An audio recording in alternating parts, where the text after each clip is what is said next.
You look amazing. You look beautiful. Those are the words of Victor Glover, pilot of NASA's Artemis 2 mission. He spoke those words less than a month ago on his trip to the moon, his way of describing our planet as he peered out of the window of his space capsule and took in the view. I've never seen our planet from 200,000 miles away, but I've visited many different parts at eye level, and I agree with Victor. We are amazing, and we do look beautiful. As we celebrate Earth Day 2026, I wanted to share a few of my own words of appreciation for our planet. I hope they resonate with you. Enjoy. About 20 years ago, I saw an analogy on a poster in London. I scribbled it down on a notepad because it floored me at the time and has really stuck with me since.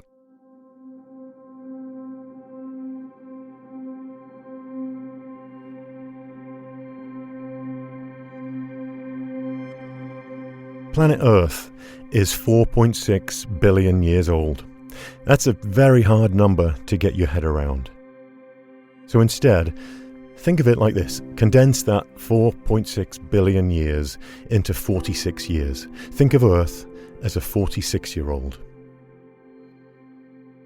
Nothing is known about the first 7 years of her life. We know something of the next 35 years, but not in any detail. At the age of 42, the Earth began to flower. Algae, mosses, ferns, then forests. North and South America, Africa and Europe were joined together as one continent called Pangaea. Then, about a year ago, when the planet was 45, dinosaurs and the great reptiles emerged. Mammals arrived 8 months ago. In the middle of last week, human-like apes evolved into ape-like humans. And at the weekend, the last ice age enveloped the Earth. Modern humans have been around for 4 hours. And during the last hour, we discovered agriculture. The Industrial Revolution began 1 minute ago. Our devastating impact began just a minute ago in that 46 years. I stopped in my tracks when I read that poster. But instead of dread, instead of a catastrophe, I held on to it as fuel, like a bright reminder that things can change very fast when we want them to. And we need them to change now.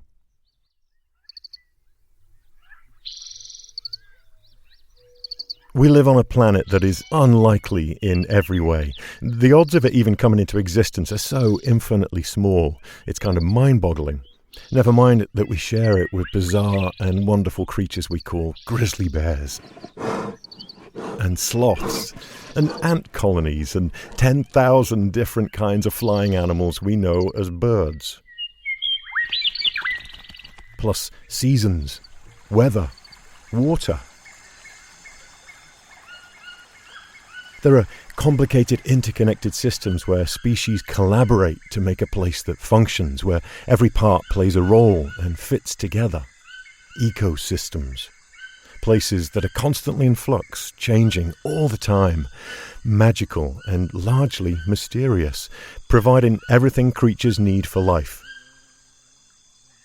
Nature is not only more complex than we think, but more complex than we can think, as botanist Fred Edwin Egler once said.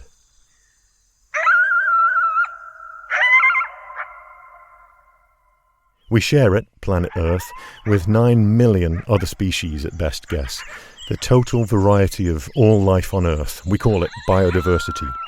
9 million might sound like a lot, but so far we've only identified 1.2 million of those species.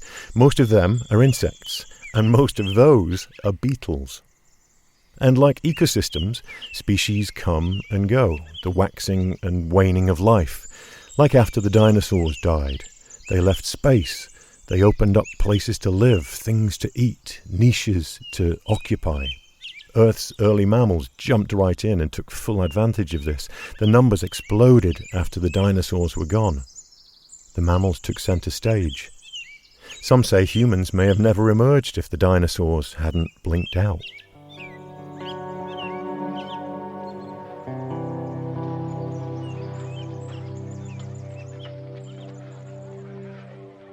It seems like we're still in this golden age of possibilities if we can just get a strong hold on some smart ways forward, and fast, because we're causing species to go extinct at an unprecedented rate, somewhere between 1,000 and 10,000 times the normal extinction rate of nature.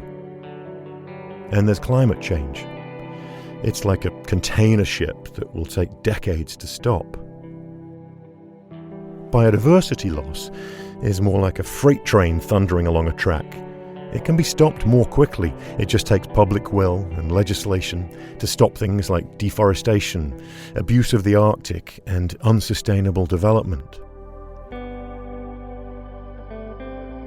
By saving wild places, we can change this. By saving wild places, we can halt and perhaps even reverse climate change. What if we looked at nature for the solutions? Our planet can help us do this. Planet Earth's forests absorb 1/4 of the carbon emitted by humans every year, sucking it in like a huge natural filter. The trees in those forests breathe out the very oxygen we need to breathe in. The ocean absorbs another 1/4 of the carbon we pump out into the atmosphere.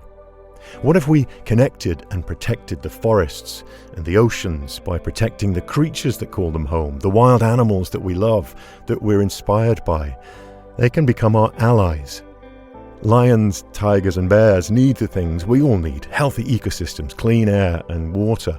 They can represent these things in a really vivid way for us to cherish. A few years ago, I calculated something on the back of an envelope about the animals I've spent a lot of my life thinking about: bears. There are 8 bear species in the world, from the Arctic to the tropics. If we protected those 8 bear species, we'd be protecting around 1/3 of the Earth's land surface. It's simple. What's good for bears is good for people. Countless other inspiring creatures can help us protect important ecosystems. Grey whales swim from Alaska to Baja, Mexico every year to feed and give birth. British swallows spend their winters 6,000 miles away in South Africa. And the Western Arctic caribou herd wanders an area of northern Alaska that's the size of Montana. Even the tiny hummingbird can help. They need us to protect safe, healthy habitats at both ends of their yearly migration. Canada at one end and the Yucatan, Mexico at the other. Imagine saving tigers and knowing you're saving the forests they need, which protect us humans from climate change. The answer is all around us. It's in nature. How vivid and wonderful that saving these species can save ourselves. And the great thing is that nature is also full of the things that we know are good for the human mind and well-being too, including the emotions of awe and wonder. The more resilient nature is, the more resilient we are. Saving the wild can result in a whole new existence for our species. And it is all totally doable. Research on the way we humans think is very useful. It shows that people change their habits by watching and copying others. And this should give us all hope, because little nudges like this in society lead to tipping points that can happen suddenly. This is pretty empowering for us to know, because it makes big changes feel within reach. Wherever I've travelled over the last 30 years of conservation work, I've met and worked with extraordinary people. There are so many of them, each working hard, totally dedicated to saving their species, their part of the world, and so hungry for all of us to be part of that tipping point. The things we face can seem a little overwhelming at times, but the good news is that planet Earth has had 4.6 billion years of experience we can lean on and learn from to turn things around, to pave a path for our life support system to thrive so that we can too. Saving wild animals and huge spaces could just turn out to be the most exciting opportunity on Earth. So happy Earth Day to you and our 4.6 billion year old home.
Thank you for the inspiration to conservationists everywhere. Everyone working on 30 by 30, protecting 30% of the planet by the year 2030. The team at Earth Emergency, check out their fascinating documentary. Greenpeace for the poster I saw all those years ago. And Tatiana Latre. And thank you to Gordon Hempton and Quiet Parks International for the beautiful audio. Thanks to the Wild team, Matt Martin for the beautiful mix, Jim Gates and Brendan Sweeney. Take good care of each other.